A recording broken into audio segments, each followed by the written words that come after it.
Mula sa isang malamig na Pasko noong taong 2011, habang masaya nagdiriwang ang mga pamilya sa isang pampublikong liwasan, isang dalagita ang pumaroon, tahimik na pinagmamasdan ng kasiyahan ng mga tao sa lugar. Habang pinipigilang maluha sa tabi ng isang napakaliwanag na Christmas tree, nilapitan siya ng isang misteryosong babae na nagngangalang Yubona. Ngumiti ito at tinanong kung gusto ba niyang makatanggap ng regalo. Bibigyan kita ng regalo basta huwag ka nang umiyak, saad ni Bona. Ang nakakapagtaka, binigyan niya ang dalagita ng kakaibang bilin. Pag-uwi mo, huwag mong isara ang bintana at panatilihing nakabukas ang ilaw. Pagdating ng dalagita sa bahay, sinalubong siya ng isang bangungot. Tadatnan niya ang kanyang ama, nakakalaya lang matapos makulong ng 7 taon. Ginawan niya ang kanyang ama ng inuming may lason. Ngunit bago pa niya iyon ibigay ay biglang nagsabi ang kanyang ama na sobrang pinagsisisihan niya ang ginawa niyang pagpatay sa kanyang ina, 7 taon na ang nakalipas. Nang inumin na sana ng kanyang ama ang tsaa, biglang kinuha iyon ng dalagita at agad tinapon iyon sa may lababo. Nang mapagtanto ng kanyang ama ang kanyang ginawa, biglang nag-iba ang ihip ng hangin. Mukhang gumagaling ka na. Malaki ang pagsisisi ko na hindi kita sinama noon nung pinatay ko ang iyong ina, mariin niyang tugon. Sinubukan niyang saktan ng kanyang anak hanggang makorner niya ito pagkatapos ay sinakal siya sa leeg. Ngunit bago pa matuluyan ang kanyang anak, isang putok ng baril ang umalingaw-ngaw sa katahimikan ng gabi.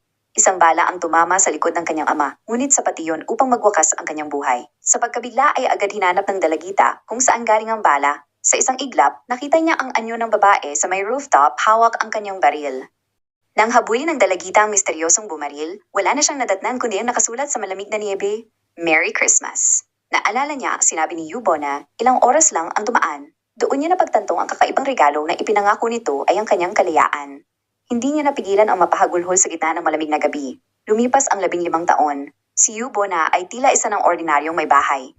Isa siyang mapagmahal na ina sa kanyang anak na si Yul, at masayang namumuhay kasama ang kanyang asawang si Kwon Tae-seong, isang investigative journalist, at isa sa mga taong atat malaman kung sino si Kingfisher, ang alamat na assassin, na pumapatay sa mga taong nakakalusot sa mga mabibigat na kaso. Matapos niyang maihatid ang kanyang anak sa daycare, pinuntahan niya ang kanyang biyenan at mga hipag na sama-samang nagpapatakbo ng isang restaurant. Minaliit siya ng kanyang in-laws sa kung ano ang kaya niyang gawin. Ngunit sa ilang minutong naroon siya sa kusina, ay nagpakita siya ng isang bagay na labis nilang pinagtaka. Ang lahat ng repolyong naroon ay nahati-hati niya sa magkakaparehas na hugis sa ilang saglit lang. Lingid sa kanilang kaalaman, siya pala ang maalamat na asasin na kilala sa codename na Kingfisher, isang asasin na walang sablay sa bawat misyon. Bago pa man tuluyang makabalik si Bona sa aktibong serbisyo, pinasabog ng kanyang boss ang sasakyan ng isang kilalang drug kingpin. Sa oras na iyon, nagkataong nasaksihan mismo ni Tae-seong ang pagsabog habang iniimbestigahan ng krimen. Bagamat naginala siya na may mas malalim na dahilan sa insidente, agad itong idineklarang simpleng aksidente ng mga otoridad, kaya wala siyang nakuhang matibay na ebidensya. Matapos magpahinga ng 3 taon upang alagaan ang kanyang anak, muli siyang bumalik sa kanyang tunay na trabaho. Si Yun Bona ay kilala ng lahat bilang masipag na director ng Sales Team 3 sa Durumi Electronics. Sa unang tingin, tila isang ordinaryong sales department lamang ang Sales Team 3. Ngunit sa likod ng kanilang mga mesa at opisina ay nagtatago ang isang grupo ng mga bihasang assassins. Ang kanilang misyon ay habulin at parusahan ng mga kriminal na nakaligtas sa batas. Ang kanilang team leader na si Kim Bong-pal ay mukhang mabait at palabiro, ngunit eksperto sa pagpapanggap na aksidente ang bawat pagpatay. Ang iba pang miyembro ay may kanya-kanyang nakamamatay na espesyalidad, mga assassin, hacker, at mga strategist na maingat na nagpaplano ang bawat operasyon upang walang makaligtas sa kanilang target. Hindi nagtagal, dumating ang unang misyon ni Bona matapos ang kanyang pagbabalik. Ang target ay isang lalaking brutal na pumatay sa sariling asawa at nagbabalak tumakas papuntang Pilipinas. Mula sa tuktok ng isang simbahan, mahinahon niyang itinutok ang kanyang sniper rifle. Isang bala, isang putok, isang tama. Bumagsak ang target na muling nagpatunay na kahit 3 taon siyang nawala, siya pa rin ang pinakamahusay na sharpshooter ng nasabing organisasyon. Matapos ang trabaho, muling nagtagpo si Bona at ang kanyang dating mentor na si Bae Yoon-ok, ang retiradong manager ng Sales Team 3. Ngayon ay nagpapatagpo na lamang ito ng isang maliit na flower shop. Ngunit hindi iyon pangkaraniwang tindahan. Ang unang palapag ay para sa mga bulaklak, ang ikalawang palapag ang kanyang tahanan, at ang basement ang lihim na training ground ni Bona kung saan niya pinapatalas ang kanyang kakayahan bilang Kingfisher. Gayunpaman, may isang bagay na higit na kinakatakutan ni Bona kaysa sa anumang misyon o kalaban. Si Yoon-ok ay hiniwalayan ng kanyang asawa matapos nitong matuklasan ang kanyang tunay na pagkatao bilang isang assassin. Ang nangyari sa kanyang mentor ay nagsisilbing babala kay Bona na balang araw, maaaring masira rin ang kanyang sariling pamilya oras na malaman ni Tae-seong ang pinakamadilim niyang lihim. Ang pamamari ay agad na umani ng pambansang atensyon. Si Major Crimes Detective Lee Dong-jin na matalik ding kaibigan ni Tae-seong ang humawak sa kaso. Sa paraan ng pagbaril at sa napakalayong distansya ng sniper, agad niyang nakilala ang isang senyales. Napagtanto niya na muling bumalik si Kingfisher. Mabilis na naging laman ng balita ang misteryosong pagpatay.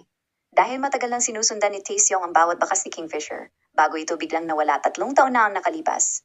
Inatasan siya ng kanyang editor na pangunahan ng investigasyon. Ngunit hindi niya alam na habang hinahabol niya ang pinakamapanganib na asasin sa buong bansa, mas lalo naman siyang papalapit sa pinakamalaking lihim ng kanyang sariling asawa. Sa simula, pilit iniiwasan ni Taeseong ang kaso, ngunit nanaig ang kanyang kuryosidad dahilan upang makipag-ugnayan siya kay Detective Dong Jin. Doon, ibinunyag ng detective na may isang natagpuang ebidensya sa pinangyarihan ng krimen. Isang baby shark sticker na nakadikit sa rooftop ng simbahan. Ang mismong lugar kung saan pinaniniwalaan nilang nagpaputok ang sniper. Dahil doon nagkaroon sila ng palaisipan na malamang baby shark fanatic ang nasabing assassin. Samantala, umuwi ng maaga si Taeseong at sinalubong ang kanyang mag-ina sa labasan. Nagkasundo silang kumain ng fried chicken sa restaurant ng ina ni Taeseong at doon, nakausap nila ang bunsong kapatid ni Taeseong na bagong graduate sa kolehiyo. Habang sila'y kumakain, isang bagay ang umagaw sa pansin ni Taeseong. Ang baby shark sticker na nakadikit sa manggas ni Bona. Kinaumagahan. Matapos mag-ehersisyo ni Bona sa sikretong lugar kung saan siya nagsasanay, agad siyang bumalik sa kanilang bahay. Ngunit isang sobre ang gumulat sa kanya kung saan yon ay naglalaman ng kanyang larawan bilang sniper at ang isa ay ang larawan niya kasama ang kanyang pamilya. Gayunpaman, dumiretso siya sa kusina upang maghanda ng agahan. Doon, pinuntahan siya ni Taeseong na nagsasabing nagising siya sa isang masamang panaginip. Niyakap niya si Bona ng mahigpit at sinaad na ayaw niyang mawala siya sa buhay niya. Dahilan upang lalong mapaisip si Bona kung mananatili ba siya sa kanyang sikretong trabaho o magpatuloy pa rin at hintayin hanggang malaman niya ang buong katotohanan. Samantala, ang malungkot na dalagitang ipinakilala sa unang eksena ay nagbalik na may bagong pagkakakilanlan. Siya ngayon ay si Oh Hyun-nam. Sumali siya bilang pinakabagong miyembro sa organisasyong kinabibilangan ni Bona. Yon ay dahil matagal na niyang hinahangaan ng maalamat na asasin na kilala bilang si Kingfisher. Pagpasok pa lang sa opisina ay agad siyang nagpakita ng kagaspangan. Ngunit nang makilala niya ng personal ang sinasabing Kingfisher, siya ay nabigla. Hindi siya makapaniwalang ang kinatatakutang Kingfisher ay abala sa pag-aalaga sa kanyang anak at asawa habang nagtatrabaho. Matapos niyang makilala si Bona, ang taong pumatay sa kanyang ama, hinarap niya ito at kinuwestiyon kung bakit ito bumalik sa trabaho gayong tila kontento na siya sa payapang buhay.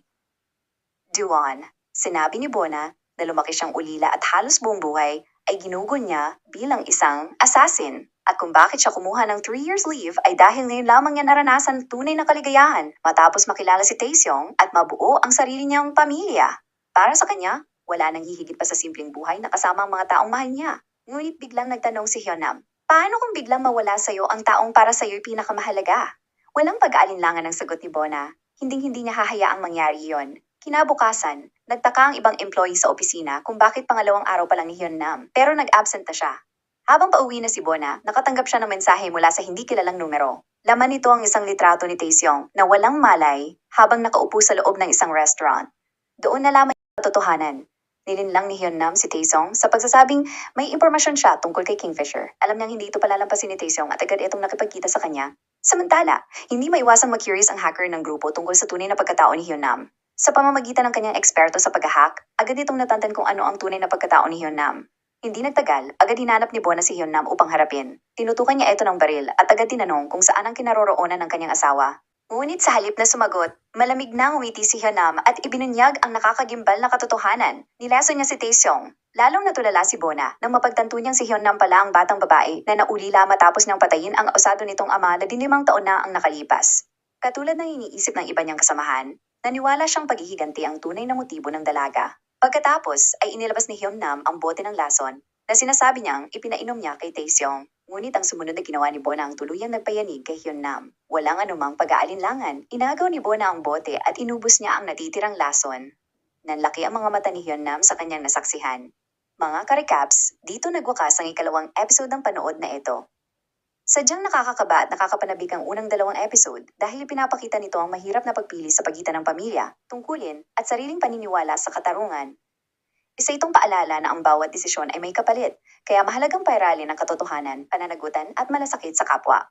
Huwag kaligtaang mag-like, comment, share, and subscribe para sa susunod pang episodes. Maraming salamat. May God bless us all.